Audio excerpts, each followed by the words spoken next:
Hola amigos de Honor Ediciones, estamos aquí en una entrega de Honor Ediciones y simplemente les quiero introducir lo que van a escuchar a continuación. Está tomado dentro de un podcast del canal de Fortunata y Jacinta donde se le invitó a Carlos Madrid a hablar sobre aspectos de la filosofía en la cosmología.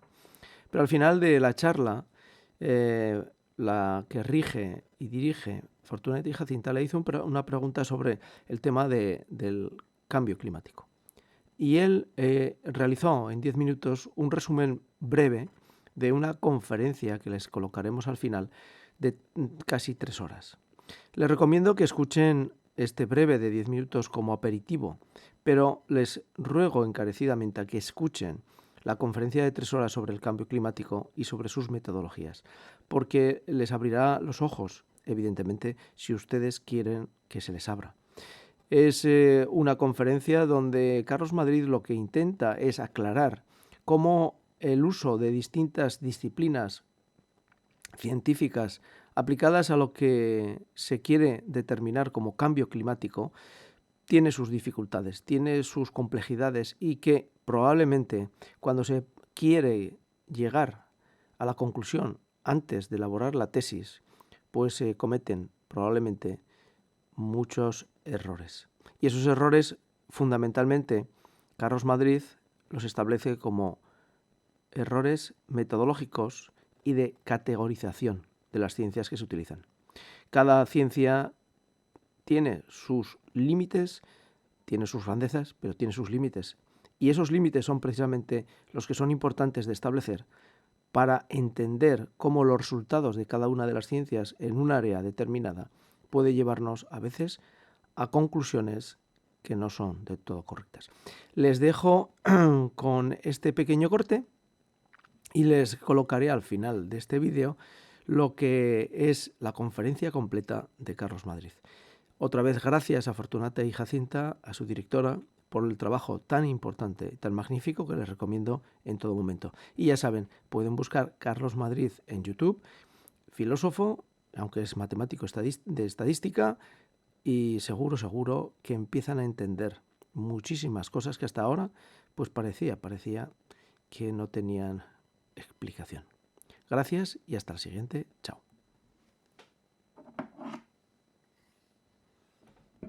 Yo sé que tú también has trabajado intensamente la cuestión del cambio climático y me gustaría aprovechar esta cuestión para preguntarte por otros mitos que detectes en las ciencias del presente en marcha, por ejemplo, este del cambio climático. O sea, en otra ocasión, efectivamente, me he ocupado de lo que es la filosofía de la ciencia del cambio climático, ¿no? Eso es, los interesados lo pueden encontrar en una lección en la EFO, ¿no? Y también pues, en algunos artículos publicados al respecto pues, quizás el más cercano, ¿no? Pues en revista colombiana de Filosofía de la Ciencia o también otro en Claves de la Razón Práctica, ¿no? La revista de Fernando Sabatero. El caso es que lo siguiente, ¿no? De nuevo, el rótulo ciencia del cambio climático es curioso porque ha cuajado más en el ámbito anglosajón que en el ámbito de la hispanidad, ¿no? Pero de nuevo, aquí es el mismo problema que con el de la cosmología, el de la unicidad de esta ciencia, ¿no? Se habla de ciencia del cambio climático. Sin embargo, cuando uno estudia el clima y cómo va cambiando el clima, lo que descubre es que no hay una única ciencia involucrada, sino muchas, ¿no? La meteorología, la climatología, la física, la estadística, la computación, la oceanografía, la geología. Es decir, en verdad no hay una ciencia del cambio climático, más allá de ese rótulo, ¿no? Lo que en verdad tenemos es una multiplicidad de ciencias, ¿no? Y esa multiplicidad de ciencias tiene mucha importancia porque va a llamar la atención sobre las diferentes franjas de verdad de, por así decir, los tres teoremas climáticos fundamentales, ¿no? A día de hoy, los tres teoremas climáticos fundamentales, así entre comillas, que se suelen presentar es lo siguiente. Existe un calentamiento global, en primer lugar. En segundo lugar, se dice que ese calentamiento global está causado por el incremento de gases de efecto invernadero de origen antropogénico. Y un tercer teorema climático es que ese aumento de las temperaturas va a continuar de una manera cada vez mayor, pues hasta 2100, ¿no? Y efectos pues no deseados, ¿no? Claro, lo primero que hay que llamar es que la ciencia del cambio climático suele presentar en pack estos tres teoremas, por así decir, ¿no? Pero que su franja de verdad es muy distinta, ¿no? Vayamos con el primero, ¿no? El que esté más interesado en esto, pues le remito a esa lección en la EFO o a los artículos, ¿no? Al respecto, pero hay que analizarlos, ¿no? Y de nuevo, el primer teorema, ¿no? El primer teorema, el estudio de las series climáticas, esas series climáticas se conocen desde los años 30, ¿no?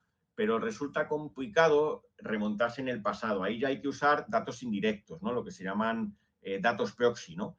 Y la reconstrucción de las temperaturas a partir de datos proxy, como puede ser, por ejemplo, el crecimiento de los vegetales, etcétera, es ya alguna cuestión que es más compleja, ¿no? Entonces, lo que sí que, siendo este teorema de los tres el que mayor franja de verdad, a mi juicio, tiene, sí que uno puede decir que parece razonable pensar que desde los años 80 ha habido un aumento de las temperaturas, sobre todo porque desde esos años la temperatura está bastante, la temperatura en prácticamente todas las zonas del planeta está bastante bien punteada, ¿no? Hay pues eso, estaciones climáticas, hay globos sonda, hay satélites climáticos, etcétera, ¿no? Ahora bien, el problema es que cuando uno intenta reconstruir esa serie hacia atrás para ver si el calentamiento del presente es anómalo o no, ahí ya hay ciertas incertidumbres que hay que barajar con el hecho de que no hay, primero, con el hecho de cómo se cocina esa temperatura global, que es, claro, una media de todas las temperaturas puntuales y tal, y eso, claro, ya es estadística, ¿no? Aquí entra precisamente mi especialidad, ¿no? La estadística, ¿no? Y luego también con cómo se estiman las temperaturas del pasado, ¿no? Y ha habido momentos en la historia geológica del planeta en los que efectivamente ha habido temperaturas superiores, temperaturas globales superiores a las que actualmente tenemos, ¿no? Entonces, siendo este teorema el que tiene a mi juicio mayor franja de verdad, hay que ser consciente también de esas incertidumbres en las series de medida que estarían ahí. El segundo teorema es el que tiene que ver con el hecho de que el factor determinante en el aumento de las temperaturas es los gases de efecto invernadero, en particular el CO2 de origen humano, ¿no? De origen antropogénico. El problema es que muchas veces cuando esto se plantea, mucha gente piensa que el efecto invernadero es algo que está probado en el laboratorio, ¿no? Que es, por así decir, y que simplemente lo que se hace es, pues, con pruebas de laboratorio, extenderlo. Pero el teorema, es decir, el decir que el factor fundamental son las emisiones de gases de efecto invernadero, es una prueba, de nuevo, por así decir, estadística, que depende totalmente del uso de modelos computacionales y de simulaciones. Quiero decir, uno crea un modelo asistido por ordenador que va, por así decir, simulando la temperatura, la evolución de la temperatura global del planeta.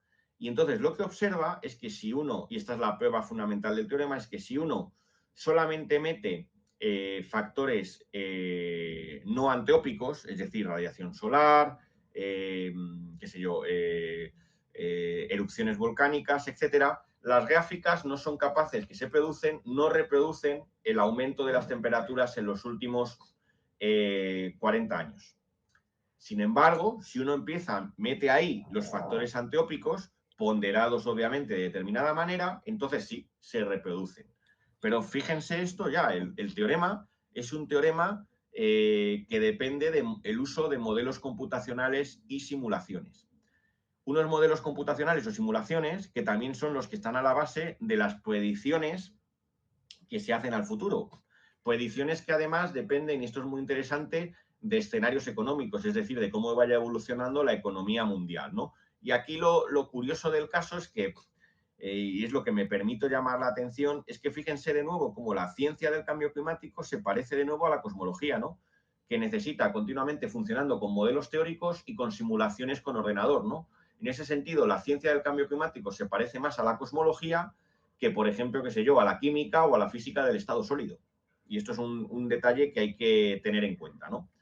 Y entonces, pues bueno, esto sería un poco lo que se me ocurriría a mí llamar la atención, ¿no? De, pues, de cómo también este tipo de cuestiones relacionadas con la ciencia del cambio climático, pues también precisan, cuando uno se sumerge en ellas, de tener una idea de ciencia clara y distinta, ¿no? Para ser capaz de evaluar la franja de verdad de esos teoremas, ¿no? Y aclarando, ¿no?, que desde nuestras coordenadas filosóficas, por supuesto que las ciencias son sin duda alguna, como el propio Bueno dice, las rocas más firmes en las que apoyarnos. Pero es dicho esto sin perjuicio de que en esas ciencias hay que discriminar diferentes estados, ¿no? Y no es lo mismo la cientificidad, el estatuto nosológico, qué sé yo, de la geometría o de la física, de la mecánica de Newton o de la química o de la teoría de la evolución, que de otras ciencias o disciplinas científicas como de las que hemos estado hablando hoy en el programa.